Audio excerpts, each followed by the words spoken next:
నెహ్రూ గారు ప్రారంభించారు. ఈనాడు ఉన్న యూనివర్సిటీలన్నీ కూడా పండిత్ జవహర్లాల్ నెహ్రూ గారే ఈ దేశంలో ప్రారంభించారు. కాబట్టి ఐఐటీల నుంచి ఐఐఎంల వరకు ఈరోజు మన పిల్లలు చదువుకుంటారు. ఈ రెండే పాలమూరి యొక్క తలరాతను మారుస్తాయి, వలసలను ఆపుతాయి, ఈ ప్రాంతం అభివృద్ధి చెందుతుంది. ఇంతకుముందు మిత్రుడు మధుసూదన్ రెడ్డి చెప్పినట్టు బ్రహ్మోస్ మిసైల్కు సంబంధించిన పరిశ్రమను ఇక్కడ తెస్తే బ్రహ్మోస్ మిసైల్ ఇక్కడనే ఉత్పత్తి జరిగితే దాని చుట్టూత పరిశ్రమలు వస్తాయి. ఆ పరిశ్రమల్లో కూడా వేలాది మంది మన పిల్లలకు ఉద్యోగాలు వస్తాయి. ఈరోజు ఈ 14 నియోజకవర్గాలలో ఇంటిగ్రేటెడ్ రెసిడెన్షియల్ స్కూల్లే కాదు, ఏటీసీలు అంటే అడ్వాన్స్డ్ టెక్నాలజీ సెంటర్లు, ఇవన్నీ కూడా ఐటీఐలకు ప్రత్యామ్నాయం. సాంకేతిక నైపుణ్యం పెంచి ఈరోజు స్కిల్ వర్కర్స్ని తయారు చేసి మిడిల్ ఈస్ట్ కంట్రీలకే కాదు, సింగపూర్, జపాన్ లాంటి దేశాలకి ఈరోజు సాంకేతిక నైపుణ్యం ఉన్న యువకులు అవసరం ఉన్నది. ఇతర దేశాల్లో ఇవాళ అమెరికాకు పోవాలంటే ఒక ఇంజనీరింగ్ ఏదో చదువుకొని ఉండాలి. కానీ ఇవాళ సింగపూర్, సౌత్ కొరియా, జపాన్ లాంటి దేశాలలో మంచి మంచి ఉద్యోగాలు రావాలంటే చదువు తక్కువ సాంకేతిక నైపుణ్యం ఉంటే ఉద్యోగ ఉపాధి అవకాశాలు ఉన్నాయి.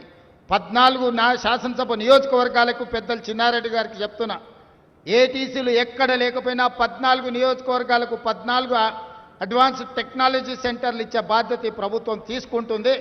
ఏ నియోజకవర్గాలలో లేవో మీరు ప్రతిపాదనలు పంపించండి. మీరు తక్షణమే కలెక్టర్లతో రివ్యూ తీసుకోండి. ఏ నియోజకవర్గంలో లేకపోతే ఆ నియోజకవర్గంలో 5 నుంచి 10 ఎకరాల స్థలం ఎత్తుకండి. ఏటీసీలను మంజూరు చేసి మన పిల్లలు ఇంటర్ చదివిన తర్వాత సాంకేతిక నైపుణ్యం నేర్పుదాం. తద్వారా ఉద్యోగ ఉపాధి అవకాశాలు కల్పిద్దాం.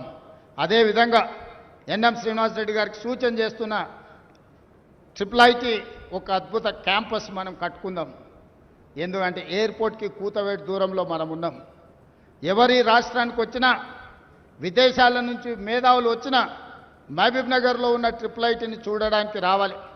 ఒకప్పుడు మన పేదరికాన్ని, మన కరువును, మన వెనుకబాటుతనాన్ని వీటిని చూపించేదానికి ముఖ్యమంత్రులు పాలమూరు జిల్లాకు విదేశీయుల నుంచి పర్యాటకులను, ప్రెసిడెంట్లను తీసుకొచ్చేటోళ్ళు. టోనీ బ్లేయర్ వచ్చిండనంటే మన పేదరికం ఒక ఎగ్జిబిషన్ ఉండే. ఇతర దేశాల ప్రధానమంత్రులు, ఇతర దేశాల నుంచి బృందాలు వస్తే పాలమూరు కరువును, పాలమూరు పేదరికాన్ని చూపించడానికి ఆనాటి ముఖ్యమంత్రులు పాలమూరు జిల్లాకు తీసుకొచ్చేవాళ్ళు. ప్రతివాడు వచ్చి పాలమూరు జిల్లాను దత్తత తీసుకుంటా అని చెప్పేవాడు. నేను ఈరోజు యువమిత్రులందరినీ, వేదిక మీద ఉన్న శాసనసభ్యులందరినీ నేను అడుగుతున్నా, మనందరికీ ప్రజలు ఒక మంచి అవకాశం ఇచ్చారు. భవిష్యత్తులో మన పేదరికాన్ని, మన వెనుకబాటుతనాన్ని చూపించడానికి కాదు, మన అభివృద్ధిని, మన చదువును, మన విద్యా సంస్థల్ని, మన సాగునీటి ప్రాజెక్టులను చూపించడానికి విదేశీ నుంచి బృందాలు రావాలి పాలమూరు జిల్లాకు తప్ప మనల్ని పేదవాళ్ళగా చూపించడానికి కాదు. ఇది మన గౌరవం కాదు. ఇది మనకేమాత్రం గౌరవం కాదు మిత్రులారా. మన పేదరికం ఒక ఎగ్జిబిషన్ కావాల్సిన అవసరం లేదు ప్రపంచానికి. మన అభివృద్ధే ఒక ప్రణాళిక కావాలి. పాలమూరు జిల్లా అభివృద్ధిని చూసి ఆశ్చర్యపడాలి. ఇక్కడి పరిశ్రమలు మన జిల్లా వాళ్ళకే కాదు, రాష్ట్రం, విదేశాల నుంచి వచ్చే వాళ్ళకు కూడా ఉద్యోగ ఉపాధి అవకాశాలు కల్పించాలి. ఇవాళ ఈ పరిశ్రమ కూడా ఒక జర్మన్, ఒక అమెరికన్ కంపెనీ జాయింట్ వెంచర్ ఈరోజు ఇక్కడ ప్రారంభించుకున్నాయి.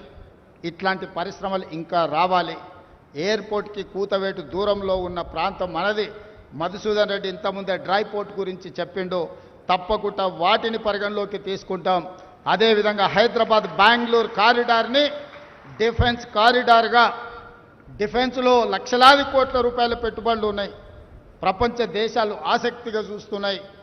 మనము మన ప్రణాళికల్ని హైదరాబాద్ బెంగళూరు హైవేని ఒక డిఫెన్స్ కనెక్టింగ్ కారిడార్గా తీర్చిదిద్దుదాము. చదువుకున్న వాళ్ళు జిల్లాలో ఈరోజు ఎమ్మెల్యేలుగా మీరు ఎన్నికైనరు.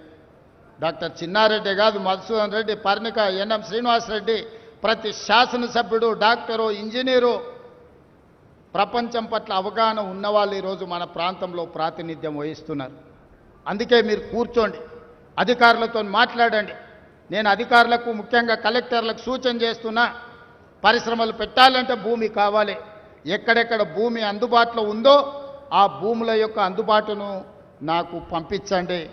ఏ పరిశ్రమ వచ్చినా మొట్టమొదట పాలమూరు జిల్లాలోనే పెట్టేటందుకు నేను వాటిని పంపిస్తాను. కుర్చీలో కూర్చున్నది మీ వాడు, మీ సోదరుడు.